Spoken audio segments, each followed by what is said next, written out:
नमस्कार दोस्तों, मैं कमला मौर्य अपने YouTube चैनल पे आप सबका स्वागत करती हूँ। आप लोग कैसे हैं? अच्छे होंगे आशा करती हूँ, और जहाँ रहें मस्त रहें। कैसा लगा वीडियो आप लोग जरूर बताना। सखी खेलिला कजरिया सवनवा बा, नैयरियब सपनवा बाना। सखी खेलिला कजरिया सवनवा बा, नैयरियब सपनवा बाना। रहू मम्मी जी के गोद खेलू पापा जी के गोद, रहू मम्मी जी के गोद खेलू पापा जी के गोद।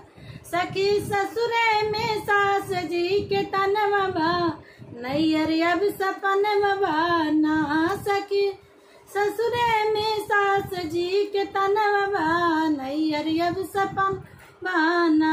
सखी खेलिला कजरिया सवनवा बा, नैयरियब सपनवा बाना। सखी खेलिला कजरिया सवनवा बा, नैयरियब सपनवा बाना। राहु चाची जी के गोद खेलू चाचा जी के गोद, राहु चाची जी के गोद खेलू चाचा जी के गोद। सखी ससुरे में जेठनी के तनवा बा, नैयरियब सपनवा बाना। सखी ससुरे में जेठनी के तनवा बा, नैयरियब सपनवा बाना। सखी खेलिला कजरिया सवनवा बा, नैयरियब सपनवा बाना।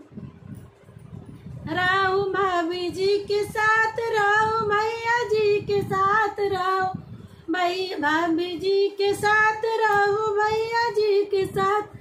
सखी ससुरे में ननद जी के तनवा बा, नैयरियब सपन बाना। सखी ससुरे में ननद जी के तनवा बा, नैयरियब सपनवा बाना। सखी खेलिला कजरिया सवनवा बा, नैयरियब सपनवा बाना। सखी खेलिला कजरिया सवनवा बा, नैयरियब सपनवा बाना।